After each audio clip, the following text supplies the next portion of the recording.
Assalamualaikum warahmatullahi wabarakatuh. Alhamdulillah kita masih bisa melaksanakan pembelajaran pendidikan agama Islam kembali.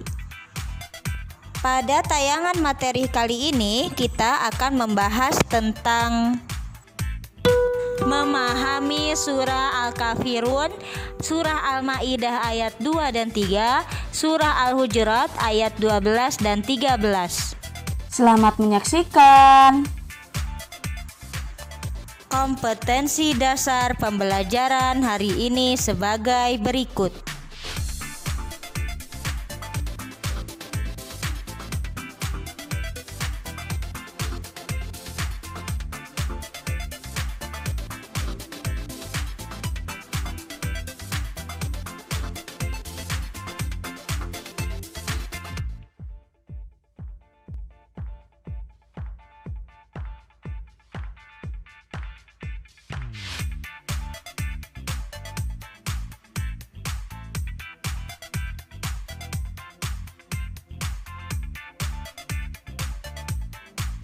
Surat Al-Kafirun, surat yang ke-109 sesuai dengan susunan di dalam Al-Quran.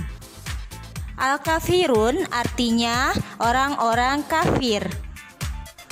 Jumlah ayatnya ada 6, diturunkan di kota Mekah, dan termasuk surat Makkiyah. Perhatikan dan ikuti bunyi bacaan surat Al-Kafirun berikut ini. A'udzu billahi minasy syaithanir rajim. Bismillahirrahmanirrahim. Qul ya ayyuhal kafirun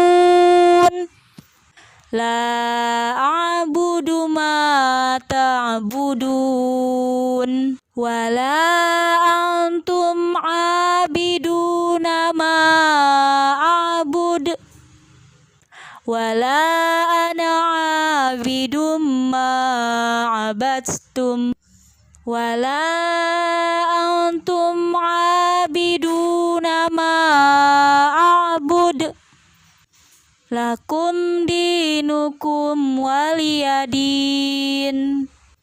Shadaqallahul azim. Artinya, aku berlindung kepada Allah dari godaan setan yang terkutuk dengan menyebut nama Allah yang Maha Pengasih dan Maha Penyayang. Katakanlah, hai orang-orang kafir, aku tidak akan menyembah apa yang kamu sembah, dan kamu bukan penyembah apa yang aku sembah, dan aku tidak pernah menjadi penyembah apa yang kamu sembah, dan kamu bukan penyembah apa yang aku sembah. Untukmulah agamamu dan untukkulah agamaku. Surat Al-Kafirun menjelaskan tentang toleransi dalam beragama. Toleransi artinya sikap saling menghormati. Di negara kita, Republik Indonesia, kita memiliki berbagai macam agama. Di antaranya Islam, Protestan, Katolik, Buddha, Hindu, dan Konghucu. Keenam agama tersebut harus saling menghargai satu sama lainnya, khususnya dalam hal beribadah. Seperti yang dicontohkan oleh Rasulullah Shallallahu Alaihi Wasallam. Ketika kaum kafir Quraisy berusaha mempengaruhi Nabi Muhammad Shallallahu Alaihi Wasallam, beliau menegaskan melalui wahyu Allah Subhanahu wa Ta'ala, yaitu surat Al-Kafirun, untukmu agamamu dan untukku agamaku. Sudah jelas dalam pernyataan tersebut bahwa kita harus memiliki sikap toleransi beragama. Sebaliknya, kita sebagai umat muslim, jika kita memiliki teman yang berbeda agama, kita harus menghargainya. Dan sikap saling menghargai lainnya seperti menghargai pendapat orang lain. Jika ada orang lain memiliki pendapat yang berbeda, maka kita harus hargai pendapat tersebut. Hargai pendapatnya dan jangan meremehkan pendapat orang lain. Nah, itulah semua pembahasan tentang surat Al-Kafirun. Selanjutnya, kita akan membahas tentang surat Al-Maidah ayat 2 dan 3. Surat Al-Maidah, surat ke-5 di dalam susunan Al-Quran. Al-Maidah artinya hidangan. Surat Al-Maidah terdiri atas 120 ayat. Diturunkan di kota Mekah, termasuk surat Madaniyah. Perhatikan tulisan surat Al-Maidah ayat 2 dan 3 berikut ini.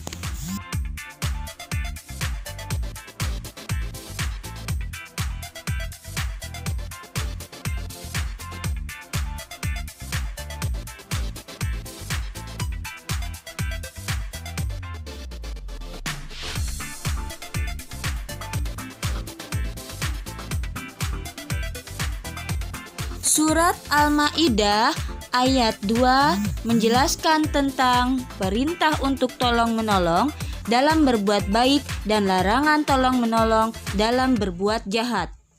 Ayat ketiga menjelaskan tentang larangan memakan bangkai dan larangan berjudi. Sebagai manusia, khususnya kita umat muslim, ketika melihat seseorang dalam kesulitan, hendaklah membantunya. Menolong seseorang dalam kesulitan harus dengan ikhlas, tanpa mengharapkan imbalan. Perintah lainnya yaitu selalu bertakwa kepada Allah Subhanahu wa Ta'ala, salah satunya dengan cara beribadah.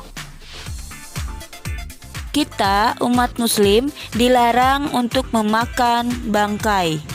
Namun, ada beberapa bangkai yang bisa dimakan, yaitu bangkai ikan dan bangkai belalang. Dan kita sebagai umat muslim pun dilarang untuk berjudi. Karena berjudi adalah perbuatan yang berdosa. Itulah penjelasan surat Al-Maidah ayat 2 dan 3. Selanjutnya, kita akan membahas tentang surat Al-Hujurat ayat 12 dan ayat 13. Surat Al-Hujurat surat ke-49 di dalam susunan Al-Quran. Al-Hujurat artinya kamar-kamar. Ayatnya ada 18. Diturunkan di kota Madinah, termasuk surat Madaniyah. Perhatikan tulisan surat Al-Hujurat ayat 12 dan 13 berikut ini.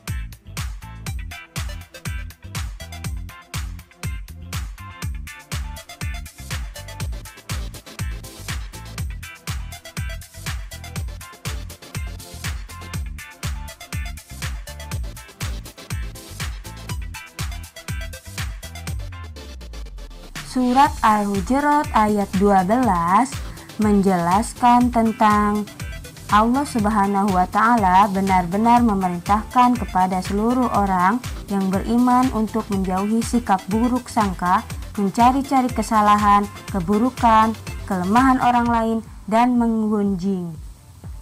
Sedangkan surat Al-Hujurat ayat 13 menjelaskan bahwa Allah Subhanahu wa Ta'ala menciptakan manusia dari seorang laki-laki dan seorang perempuan dan menjadikan mereka berbangsa-bangsa dan bersuku-suku supaya mereka saling kenal mengenal.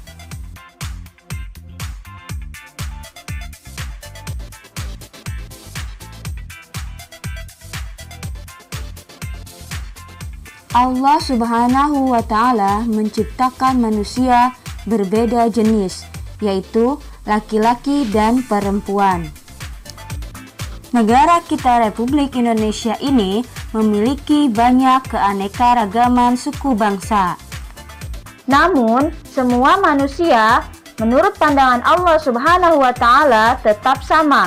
Yang membedakan yaitu iman dan takwanya. Nah, bagaimana? Sudah paham kan Ananda di rumah? Jika ada yang belum paham, silahkan bertanya pada kolom komentar di bawah ini. Alhamdulillah, materi hari ini telah selesai disampaikan. Tugas Ananda di rumah, hafalkan surat Al-Kafirun beserta artinya, dan surat Al-Ma'idah ayat 2 dan 3, surat Al-Hujurat ayat 12 dan 13. Dan kerjakan soal berikut ini.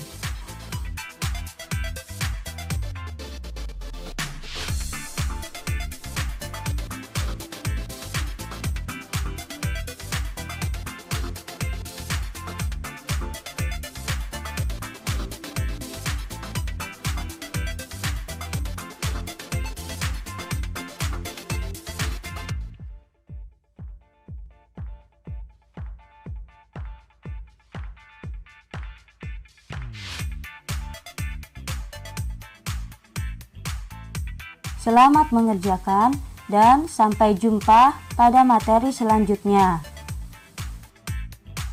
Akhirul kalam, Assalamualaikum warahmatullahi wabarakatuh. Tetap semangat.